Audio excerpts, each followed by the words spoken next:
अब तो now how to attempt a single entry question examination point of view से जो सवालात आपके सामने आते हैं उसमें आपको किन बातों का ख्याल रखना है। तो जब भी आप किसी क्वेश्चन को रीड करें तो जो तरतीब से आपको अप्रोचेस बताई जा रही हैं वो सारी अप्रोचेस की आपने ब्रेनस्टॉर्मिंग करनी है। तो सबसे पहली बात आपके दिमाग में जो आनी चाहिए किसी भी क्वेश्चन को रीड करके जो सिंगल एंट्री का आप सॉल्व करने जा रहे हैं, जिसमें आपको एक ऐसे बिजनेस का स्टेटमेंट ऑफ कॉम्प्रिहेंसिव इनकम या स्टेटमेंट ऑफ फाइनेंशियल पोजीशन बनाना है जो कंप्लीट रिकॉर्ड्स मेंटेन नहीं करता, मतलब उसका कोई ट्रायल बैलेंस आपके सामने नहीं है। तो आपको करना क्या है, देखें सबसे पहली चीज़ क्या है, जब आप स्टेटमेंट ऑफ कॉम्प्रिहेंसिव इनकम बनाते हैं तो आपके दिमाग में सबसे पहला सवाल क्या आता है, सेल्स क्या है। और किसी भी बिजनेस की मेजोरिटी जो सेल्स होती हैं वो क्या होती है, क्रेडिट सेल्स होती हैं। क्रेडिट सेल की एंट्री सोचिए क्या होती है, अकाउंट रिसीवेबल या डेटर डेबिट। तो जितने अमाउंट से अकाउंट रिसीवेबल डेबिट हुआ है उतने अमाउंट से ही एक्चुअली सेल्स अकाउंट क्या हुआ है, क्रेडिट हुआ है। तो हम क्या करते हैं कि हमारी सबसे पहली अप्रोच ये होती है कि हम सवाल रीड करके ये सोचते हैं कि क्या डेटर अकाउंट के ज़रिए हम सेल की मिसिंग वैल्यू को फाइंड कर सकते हैं या नहीं कर सकते। देखिए अप्रोच नंबर 1, आपको इस अप्रोच को सोचना होगा और आपको बाकायदा क्वेश्चन सॉल्व करते हुए ब्रेनस्टॉर्मिंग करनी होगी। When opening balance of debtors and closing balance of debtors both available, जब आपको क्वेश्चन में दिख जाए कि एग्जामिनर ने आपको डेटर का ओपनिंग बैलेंस भी दिया है और डेटर का क्लोजिंग बैलेंस भी दिया है।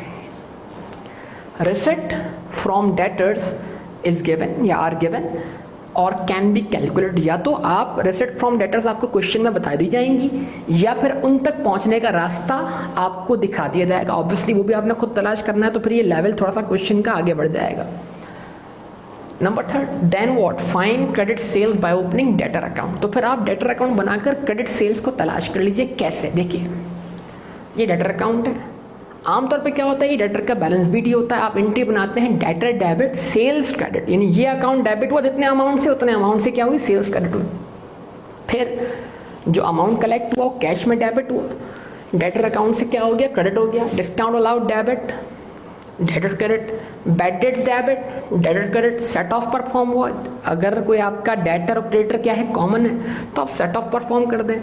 क्रेडिटर अकाउंट का कर दें, डेबिट कर दें, डेटर अकाउंट का कर दें, क्रेडिट कर दें। आमतौर पे हम बीडी के अंदर ट्रांजैक्शंस परफॉर्म करके हम क्या करते हैं, बैलेंस सीडी फाइंड कर लेते हैं। लेकिन ये भी मुमकिन है कि अगर हमें बैलेंस बीडी और सीडी दोनों दिए हुए हैं तो हम इस अकाउंट में मौजूद कोई भी मिसिंग वैल्यू को भी फाइंड कर सकते हैं। फॉर एग्जाम्पल सेल्स, देखिए क्या क्या डेटर का ओपनिंग बैलेंस दिया हुआ है, डेटर का क्लोजिंग बैलेंस दिया हुआ है, रिसिट फ्रॉम डेटर्स दी हुई हैं और बाकी दीगर चीज़ें भी दी हुई हैं। तो आप उनको यहाँ प्लेस करें, डिफरेंस यहाँ पर आपके पास आ जाएगा। यानी आप इस साल इस अकाउंट में कितने डेटर्स की वैल्यू में इजाफा हुआ क्रेडिट सेल होने की वजह से। तो जितना अमाउंट डेटर अकाउंट में डेबिट हो रहा है इस तरह उतना ही अमाउंट क्या हो रहा है, एग्जैक्टली सेल्स अकाउंट में क्रेडिट हो रहा है। तो इस तरह हमने क्या किया, क्रेडिट सेल्स को फाइंड कर लिया, कहाँ से, डेटर अकाउंट से, अकाउंट रिसीवेबल के अकाउंट से। इसकी एग्जाम्पल वर्कआउट कर लेते हैं।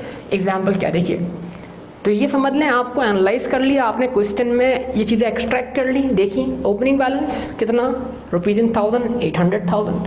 क्लोजिंग बैलेंस 1.1 मिलियन या 1,100,000। कलेक्शन फ्रॉम कस्टमर्स, अच्छा अब ये बड़ा इंपॉर्टेंट है, अगर कलेक्शन फ्रॉम कस्टमर्स लिखा हो तो इसमें कैश कस्टमर्स से भी कलेक्शन शामिल होते हैं। तो अगर आपके पास कैश सेल दी हुई, क्या करें आप, इसमें से कैश सेल के एलिमेंट क्या करते हैं, माइनस करते हैं। लफ्स कलेक्शन फ्रॉम कस्टमर्स और कलेक्शन फ्रॉम डेटर्स में फ़र्क है। कलेक्शन फ्रॉम डेटर्स एक क्लियर टर्म है कि हाँ भाई ये उन्हीं कस्टमर से कलेक्शन हो रही है जो आपके क्रेडिट कस्टमर्स से। लेकिन कलेक्शन फ्रॉम कस्टमर्स का मतलब ये है कि इसमें आपके ना सिर्फ क्रेडिट कस्टमर शामिल हैं और बल्कि कैश कस्टमर भी शामिल हो सकते हैं। तो अगर आपके पास कोई कैश सेल्स की वैल्यू आ जाती है या मौजूद होती है, आप उसमें से लेस कर दें। लेकिन अगर कोई कैश सेल की वैल्यू मौजूद नहीं तो फिर आप ऑब्वियसली इसको क्या अज्यूम करेंगे, कलेक्शन फ्रॉम डेटर्स ही अज्यूम करेंगे। Sales return, discount allowed, bad debts. अच्छा जी, तो बैड डेट्स अगर इस तरह दिए हुए हैं तो समझे कि राइट ऑफ यानी इस बैलेंस में से ये माइनस करने के बाद दिया हुआ है। लेकिन अगर लिखा हुआ आता है bad debts to be return off, तो फिर ये बैलेंस होता 1150। इसको फिर आप 1100 करते और बैड डेट का इम्पैक्ट लेते। ये छोटी छोटी क्या है पॉइंट्स हैं जो हमें एग्जाम में कंसीडर करने चाहिए। देखिए अब इस अकाउंट के जरिए हम सेल्स की वैल्यू फाइंड कर लेते हैं। बैलेंस बीडी यहाँ रखेंगे आप 800, ये आपका डेटर का ओपनिंग बैलेंस है। सबसे पहले आप क्या करें, कलेक्शन फ्रॉम कस्टमर्स की एंट्री बनाएं, कैश या bank debit. Debtor account credit 1900 से। उसके बाद आप क्या करें, सेल्स रिटर्न की एंट्री पास करें। सेल्स रिटर्न की एंट्री क्या है, सेल्स रिटर्न क्या कर दिया, डेबिट कर दिया, डेटर अकाउंट क्रेडिट कर दिया, सेल्स रिटर्न का इफेक्ट ले लिया आपने 300 से।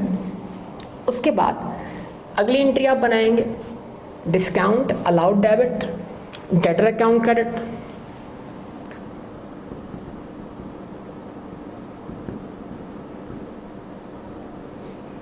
$100 से।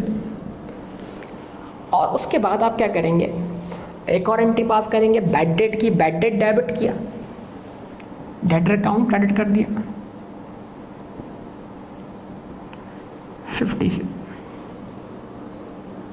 तो यहाँ पर आपका जो आंसर बनेगा वो 2350 आ जाएगा। और अगर आप 2350 मतलब अगर आपका ओपनिंग बैलेंस, अच्छा बैलेंस शीट भी यहाँ पर पुट करना है आपको,